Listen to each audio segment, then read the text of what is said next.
அணி அனைத்துறை மாற்றுத்திறனாளி நலசங்க சார்பாக வாய் பேச இயலாத இரு மாற்றுத்திறனாளிகளுக்கு இன்று 26/4/2024 அன்று பச்சையத்தம்மன்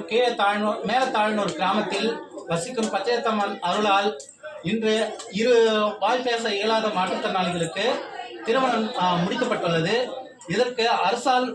இயங்கக்கூடிய அரசு அதிகாரிகள் இவர்களுக்கு ஏதுவான அரசு சலுகைகளையும் அரசு உதவிகளையும் வழங்கி இந்த மாற்றுத்திறனாளி வாழ்க்கைக்கு ஒரு விரிவான வலுவான ஒரு வருமானத்தை ஈட்டும் வாய்ப்பினை ஏற்படுத்தி தரும்படி மாவட்ட ஆட்சியரையும் மாவட்ட மாற்றுத்திறனாளி நல அலுவலர் ஐயா சுப்பிரமணிய ஐயா அவர்களையும் மற்றும் தமிழக அரசையும் கேட்டுக்கொண்டு இந்த திருமணத்தை சிறப்பாக நடத்தி முடித்த இரு வீட்டு மணப்பெண் உறவினருக்கும் மணமகன் உறவினருக்கும் மிக்க நன்றி.